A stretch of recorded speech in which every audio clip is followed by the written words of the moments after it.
Alright guys, welcome back to the next installment of fixing this old project truck right here. We just moved it into the shop. We're gonna pull the hood off and start diagnosing the problems that we're having with it. We're gonna check out the wiring harness, check out for corroded pins, folded pins, stuff like that. So yeah, let's get to it.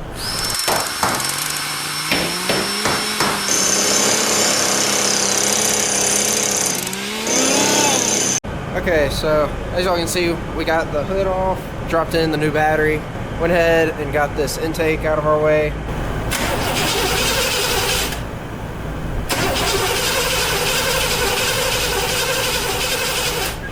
So we're going to be using this test light to test for voltage in a bunch of places. And it works by connecting the alligator clip to ground over here. And then whenever you touch 12 volts, it's going to flash the light. So that's what we're going to use to be testing stuff. And to help us while we're testing the wiring in the truck, we're going to be using this manual right here with the electrical diagrams. So should make it a little easier. Alright, so the first thing I'm going to check with this test light is going to be the fuse box to see if I got power to a lot of these fuses. Got the diagram for it right here, and I've got the ignition on, so now I can just start using this to see what's got power.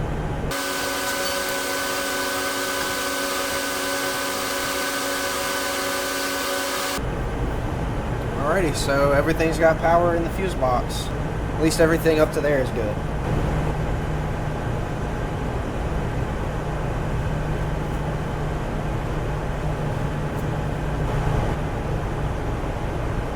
Okay. Alright.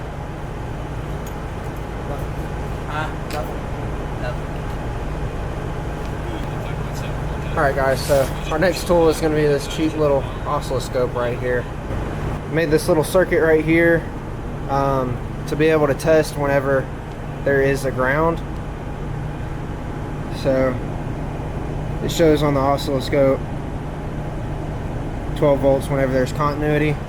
So we're going to use that to check the signal that's getting sent from the ECM to the coil to see if we're even getting a spark signal.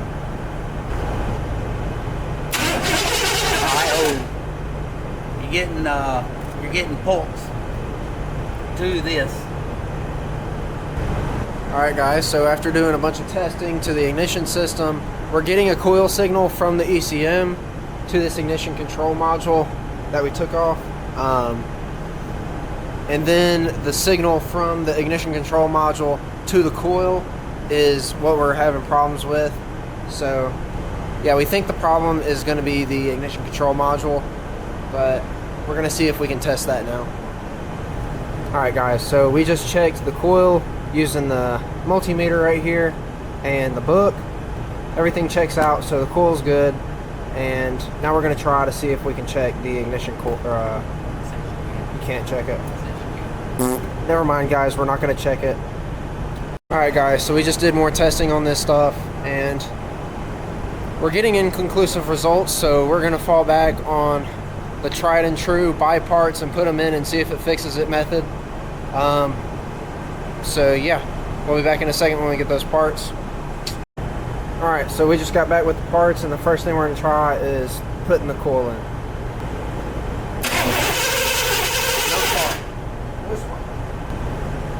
Wonder what that's for. I don't know.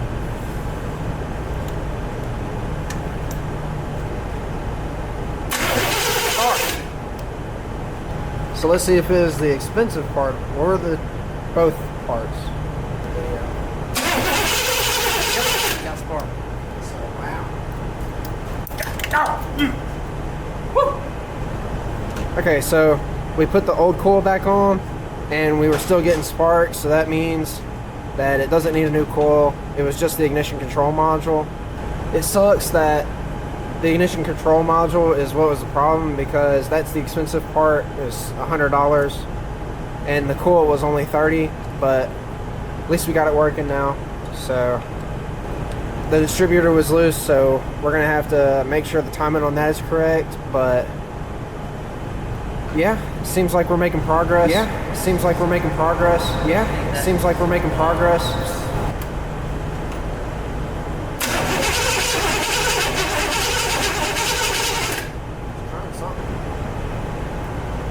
All right, try it.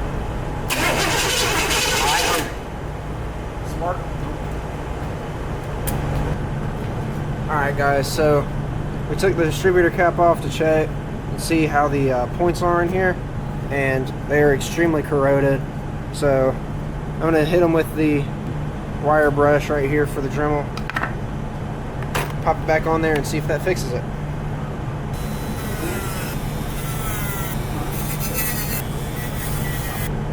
Alrighty guys, so if you can see that, those look a lot better. They're actually shiny like metal instead of white and crusty looking. So we're going to throw this back on there and see if it works good.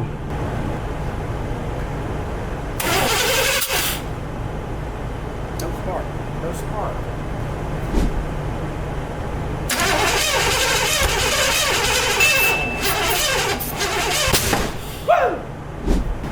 So we're getting spark from the coil, but we're not getting anything after the distributor.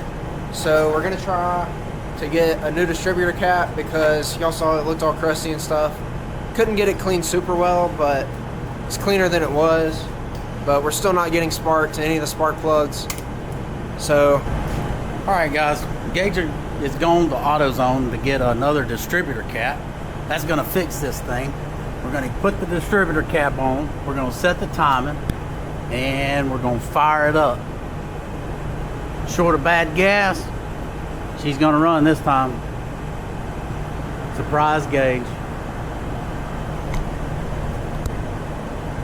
I can talk on the camera too.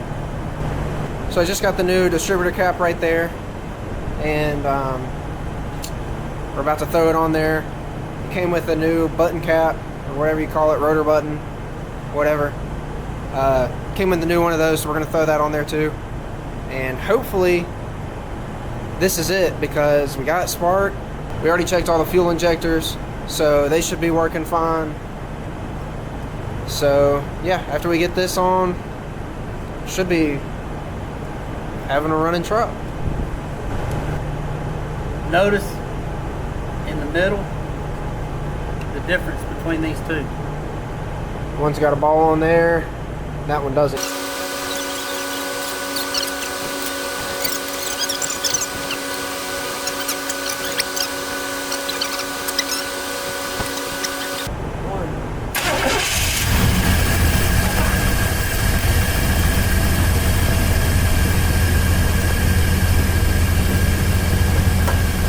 Alright guys, so there it is. We got her running in one afternoon. We started around 1 o'clock and it is, I think, 6. I don't know. It was just the ignition module and the distributor cap. That's the only two problems with it, really. Right now it's running a little rough because it's got some year-old gas in it. Or at least I hope that's why it's running rough. I imagine it is, because this is some old nasty gas. Yeah, running and driving is a big step up from what we just had. Alright guys, so we thought we had this thing done and dusted, getting it running.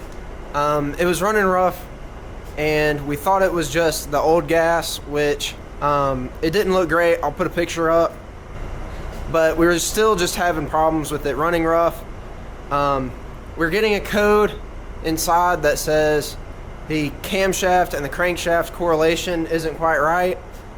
We checked both of the sensors and they're good, and what it turns out is we've got to adjust the ignition retard. So we got a new scanner to do that. We're waiting on it to come in, but while we were waiting on that, I started taking the intake apart because it looked really dirty on the inside and stuff, so I wanted to get it clean. And when I took it apart, I found these big old gashes in the intake tube, and they go all the way through it. I'm sure you can see it right there. There's some little cuts in there, so we're getting an air leak. I don't know what I'm gonna do about this yet. I'm gonna try and get it patched in some way. Might use JB Weld as probably the best option. So we got the air intake fixed. see if I can show it to you.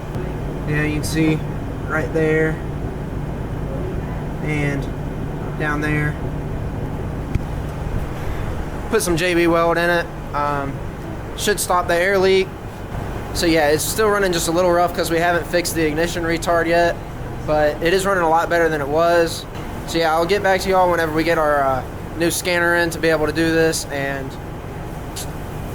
we'll see if it runs better. Alright guys, so it's been a little while since I last picked y'all up. We were still having problems with the truck running rough, and I got the new scanner right here to help fix the camshaft crankshaft position sensor correlation code.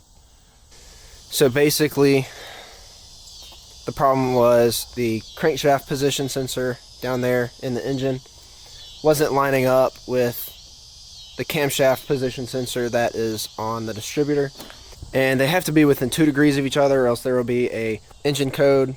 So got that sorted out. Pretty easy fix. Just sucks that we had to get a whole new code reader to fix that problem, but it's fixed now. I'll start the truck up for y'all so y'all can hear it running. It's running really good. I haven't had any problems with it.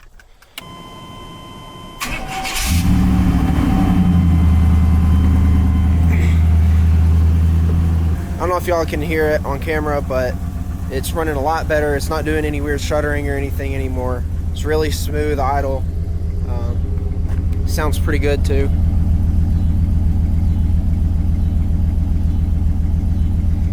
So yeah, we got it all fixed up, running good and everything. There's a couple minor mechanical problems that I'm gonna get fixed off camera. They don't really impact how it drives or anything. Now we're gonna start getting this thing looking all nice and good. Y'all can see I already took the brush guard off. I think that makes it look a whole lot better. So yeah guys, I've got some new videos coming out in the future for this thing. Got a whole bunch of new parts coming on the way. Gonna get this thing looking all nice and stuff. So yeah, if y'all are interested, stay tuned. Subscribe so you get new notifications whenever I post a new video. And if you enjoyed this video, make sure you go ahead and hit the like button down below. It helps me out. And yeah, I'll see y'all in the next video whenever we're doing something cool to this truck finally.